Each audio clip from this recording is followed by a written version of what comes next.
All right, Hickok 45 here with two empty 380s. All right, let's take a look at the shooting table and let you know what we're up to.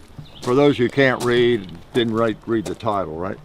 All right, so we have a couple of 380s. They're nothing alike, so why are we comparing them? Well, because we have them, okay? Have not sent back the Ruger Security 380 yet to Buds. And you know, still have going to donate the Beretta. I haven't done that yet. So let's just compare these two.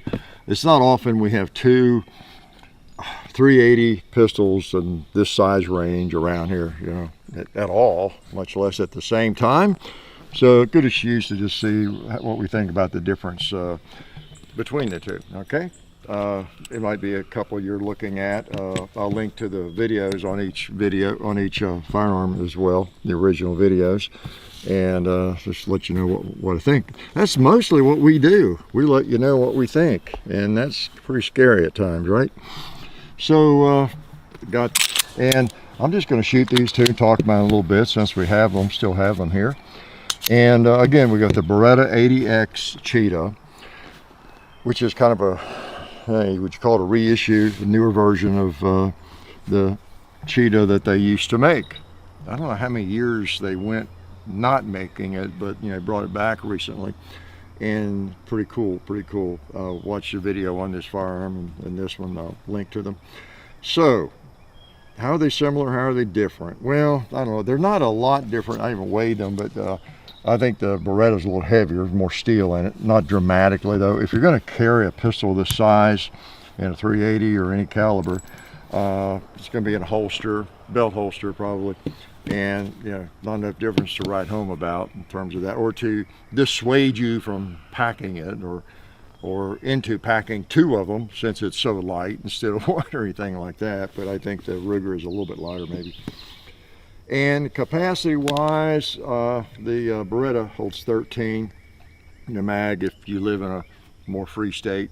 The Ruger Security 380 does have a 15 round magazine. It comes, I think, with a 10 and a 15, right? Yeah, this one's a 10 round mag. It's a little more flush, and then the other one holds 15.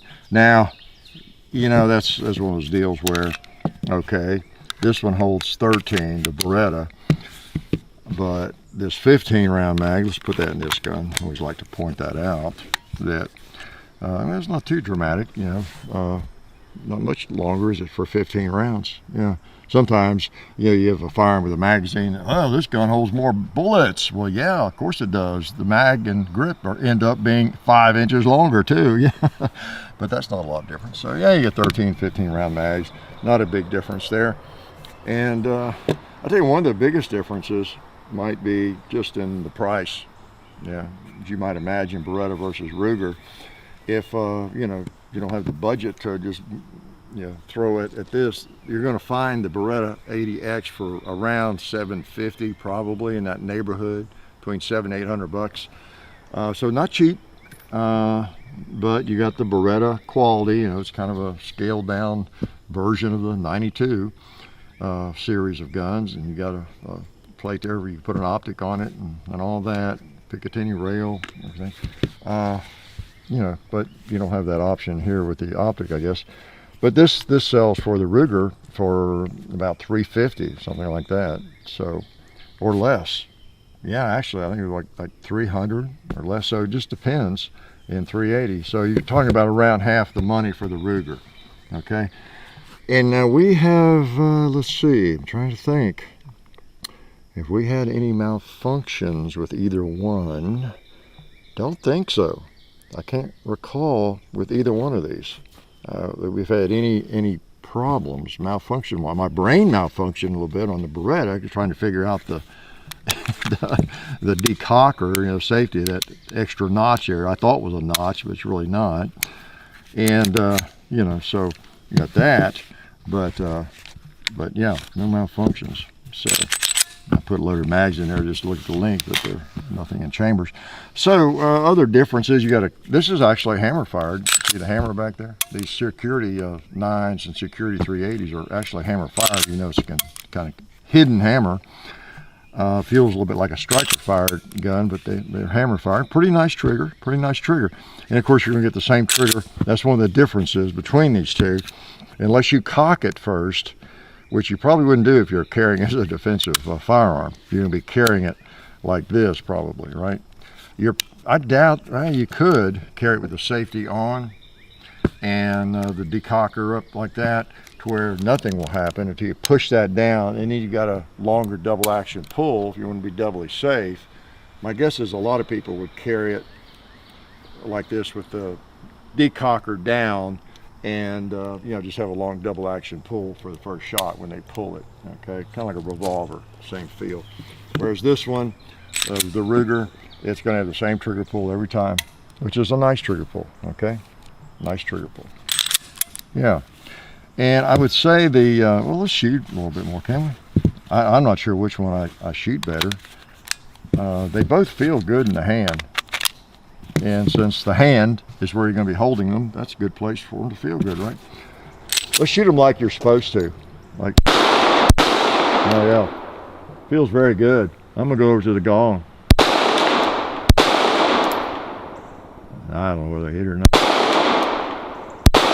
I have a hard time hearing 380s hit anything. That far away.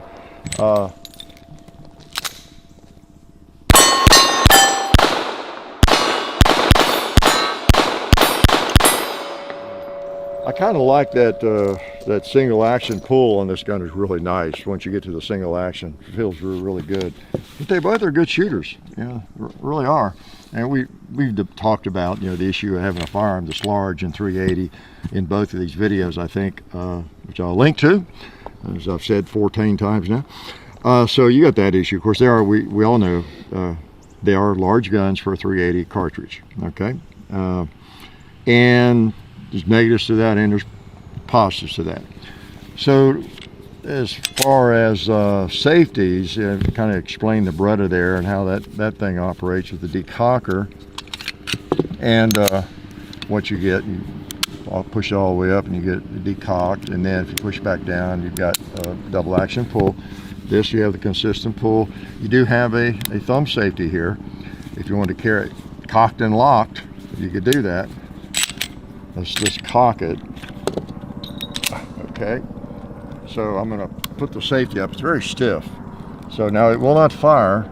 So I can pull it out like a 1911, click the safety off and fire it, right? And I'm thinking, no, safety will not engage unless it's cocked. I was thinking I'd engaged it when it wasn't cocked, but yeah. So you got that option, the safety. For some people, that's really important. As you know, if you hang out on the internet much and see weirdos like us doing videos and other weirdos doing videos and everything else, you see a lot of comments about how people would never own certain guns, Glock or others, because they don't have a safety. It is a big issue for some people, and so you do have that if you want that. Okay, so I'll load another mag for each one. I'm not going to belabor the point. Also want to thank Wideners.com for the ammo. I got a little variety here, and appreciate their help. Check the description for a link to them and discount code and everything. This is Winchester, I think, right here. So yeah, check out Wideners.com. Really appreciate the ammo support. And also on the Target, you see Alabama Holster. Great outfit. Yes, look at that. There's one right there in my pocket. And they make belt holsters as well. They make my favorite purse holsters and all that kind of thing. Nice little concealment. I think everything is Kydex that they make, at least at this point, and just a variety of styles, and they're all really high quality. And many of you already know that, and I've been knowing it for, I don't know, 15 years or however long I've been using them. So appreciate their support. All right, load that. I'll put some of this, I guess, Winchester in this one too. All right. So, a lot of this comes down to, well, your wallet, because again, the Beretta is more expensive. And then also just the action. Do you like the Beretta action? Is a decocker important to you? Is it important to you to be able to carry it cocked and locked, with a hammer cocked? or do you really prefer that double action first pull? You know, that may be one of the biggest factors between these two, notwithstanding price and style and looks and all of that kind of thing, because it is a different feel. And personally, you know, my preference is I kind of like the same pull every time. First, second, and third all to be the same action. Although I could get used to anything, and you know, with you practice with it. So that would be probably the determining factor for a lot of you. Okay, and a lot of you are actually really smart. Can't tell from your postings, right? But a lot of you really are very smart. How was that for an insult? Okay, you can easily tell from what I post whether I'm smart or not. No question about my IQ problems. So yeah, again, if you want this mode of operation where you just would rather, you feel more comfortable with that long pull on the first shot, you know, you can, I've got my finger, it's hot. I'm pulling on that trigger, messing with it, not with much force, but just to indicate or demonstrate that you're probably not going to fire it accidentally, unintentionally from touching the trigger, okay? And you know, so it's a little safer. Pull a little harder, and it cocks, or it, yeah, cocks the hammer and drops the hammer. If you had a round in the chamber, you know, it would drop that round out the barrel, wouldn't it? Just like this. And if you want to go to double action again, decocker all the way up and back off, and you got double action again. There you go. So.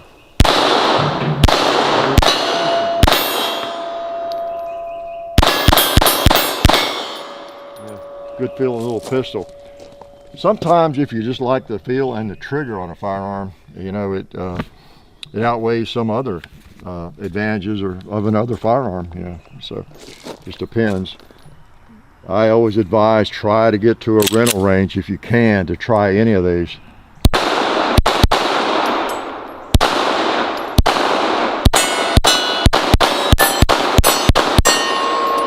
Yeah, I actually kind of like the trigger on this thing. It feels good. It really does. I don't know. It's where it breaks partly. Yeah, pretty nice. So anyway, price is vastly different. Manual operation is different in some ways, and you know, the looks are a little different, and the feel's a little different. This one feels good, I have to say, but so does a Beretta. You know, if you ever held a 92, probably felt pretty good to you, and this is just kind of a scaled down model 92 as far as I'm concerned. So both blowback, 380, and ample capacity. So try them out if you can. Really look for them at a rental range, and that will tell the story. If the price difference is not a big deal to you, I would advise you try them both. If you're looking for a 380 in a firearm this size, as I talked about in both of these original videos, 380 doesn't need to be this big, does it? This could easily be a 9mm or a 40 caliber or something. Even a 357 SIG might have a little kick to it, or even a 10mm, like a Model 29 Glock. There's not a lot of difference in size there. It's going to kick a lot more, but so it's a pretty good size firearm for the 380 cartridge, because they're generally about 95 grains and bullet weight, and very soft shoot. But because of that, they're very, very pleasant to shoot, and you would enjoy shooting them, no doubt about it. They would feel really good to you, and they're pretty easy to operate. So in both cases. So I don't know if that helped any, but my job here is not to help you. It's mainly just to give you questions and to confuse you, keep you perplexed. And I hope I'm doing a good job of that. So anyway, we appreciate the people that help us out, and we really appreciate you all watching. So come back, please. Life is good. Oh yeah, that's better. This is a great gun for defense. Oh hey, didn't see you guys there. While I've got you here, I want to remind you of our friends over at Talon Grips and Ballistol. Talon Grips makes grips, can you believe it, for all different types of firearms. You can get rough texture or more of a rubberized texture. It just sticks right on there. You know, really affordable, really cool option to improve the grip for your handguns or rifles. So please check them out at talongungrips.com. You'll be glad you did. And also Ballistol. Dad has been using Ballistol for many years. It's a cleaner and a lubricant, and it's non-toxic.